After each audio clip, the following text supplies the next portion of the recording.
Mahigit 1 linggo kaming naglagi sa karagatan ng Romblon para makilala ang kauna-unahang na idokumentong Blue Hole sa Pilipinas.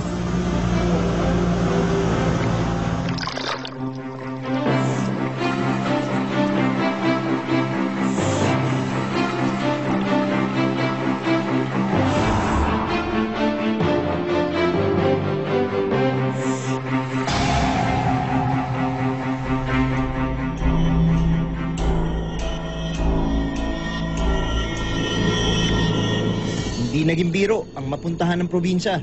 From Manila to reach Romblon, it took us about 1.5 hours to get to Batangas Port. We were lucky kasi walang traffic. And when we got to Batangas Port, medyo nagantay pa tayo sandali kasi hindi umalis on time yung boat. But it took us about 11 to 12 hours from Batangas Port to Romblon.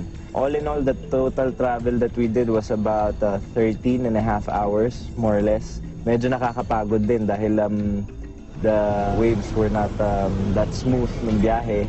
Medyo maalon, so nararamdaman mo talaga doon sa cabin. Nakakapagod din.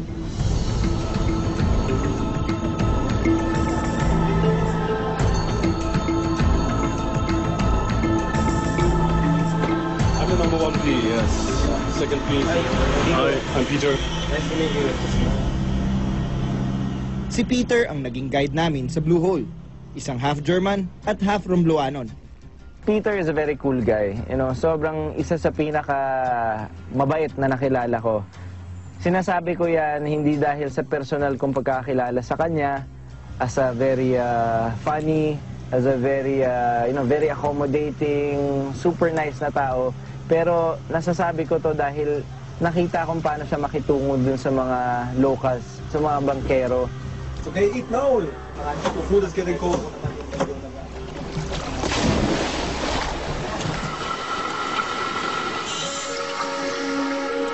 At bago matapos ang aming misyong kilalanin ng Blue Hole, nakatagpo kami ng isa pang butas sa tabi nito.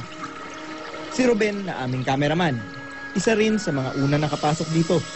Si Peter, ang balita niya sa akin, nasilip lang niya na merong malaking butas doon. Hindi siya nag-attempt kasi naubusan siya ng hangin, so sabi niya, paplanuhin mo na yung dive na yun sa Kawayan Cave. Curious kami ni Peter na ano bang meron doon.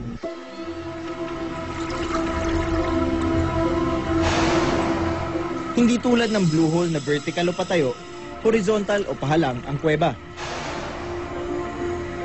Madilim sa loob ng kuweba.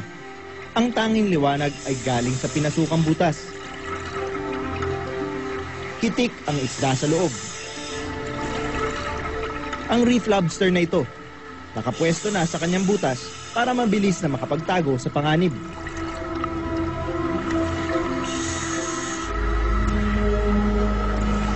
May isa ring masikip na lagusan na sa dilim, hindi matanaw kung saan patungo. Finally, nakita rin namin. Tapos, yun nga, pumasok kami, meron siyang 2 parang kwarto sa loob. Siniksik na namin lahat ng mga crevices, yung mga masisikip na singit. Meron pang masikip, kaya lang hindi na siya kayang pasukin ng diver.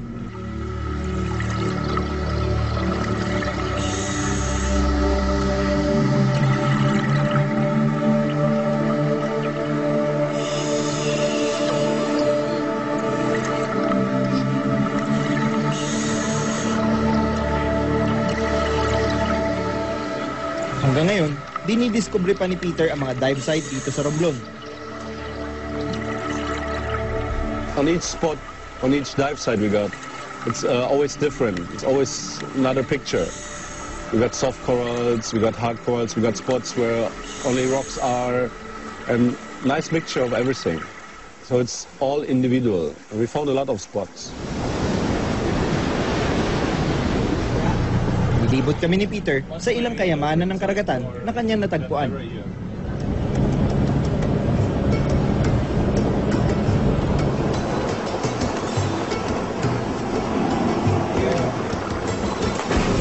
Sa ilalim, nakatagpo ako ng isang birheng paraiso. Makulay ang mga bahura.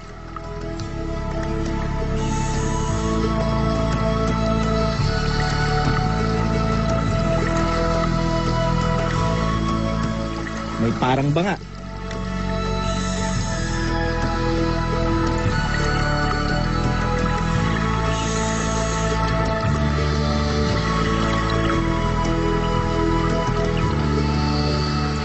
kaya naman ay hugis mushroom o kabute. Very pristine pa yung conditions ng corals, napakaganda. And hitik pa sa isda yung lugar, no? So ibig sabihin hindi pa na-overfish at kumbaga na may maintain yung balance dun sa area yun, no? Makikita mo yung maraming mga maliliit na isda, ibig sabihin nakakapagparami sila.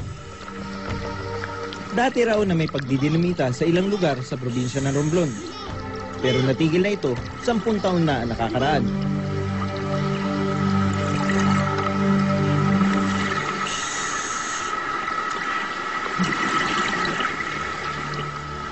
Ang painted spiny lobster, nakikiramdaman ng paligid gamit ang kanyang antena. Alerto kung may panganib.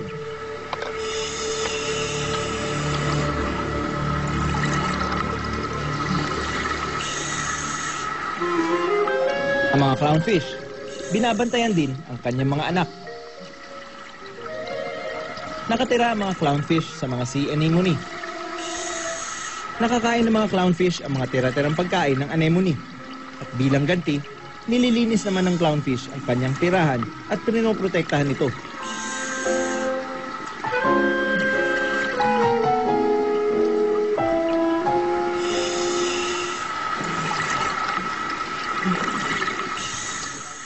The dive sites here, beautiful. Yung potential ng Romblon, napakalaki. Pero I guess, learning from what happened sa mga ibang lugar sa bansa natin, how progress overtook yung pangangalaga sa lugar. At least dito, pwede pang itama yung mga naging mali sa ibang lugar. Ang peacock tail shrimp, nakikitira din sa isang anemone. Pero kinakain nito ang mismo mga galamay ng coral na walang pakinabang.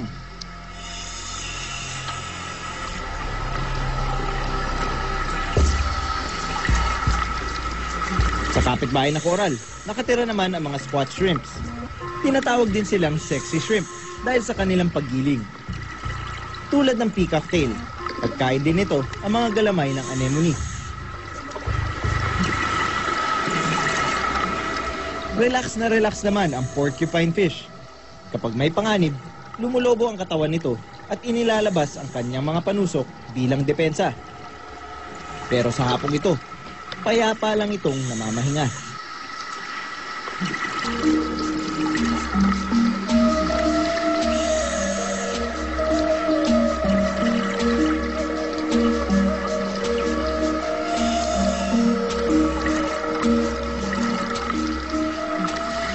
Maging ang aming kasamang marine biologist, napahanga sa walang bahid na ganda na natagpuan.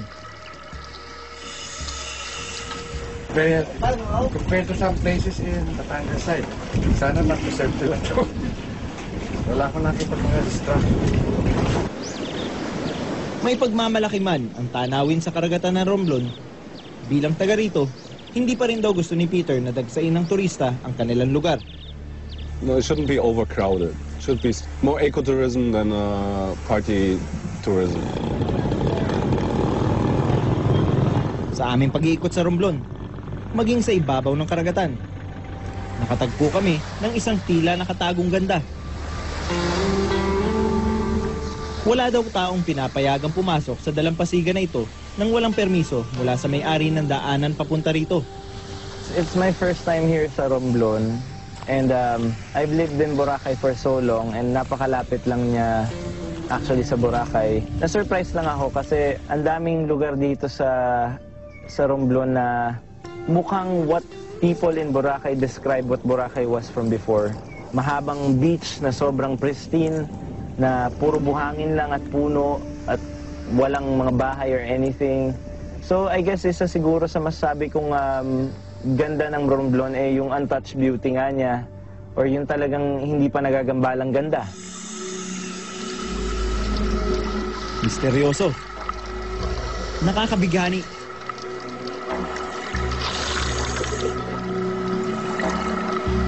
ito ang hindi pa nagagambalang ganda ng Romblon. At ang karagatan nitong puno ng sorpresa ay patunay lang na ang kagandahang alam natin sa ating mundo ay hindi pa kabuuan, kundi patikim lang. At marami pang paraisong naghihintay na matagpuan.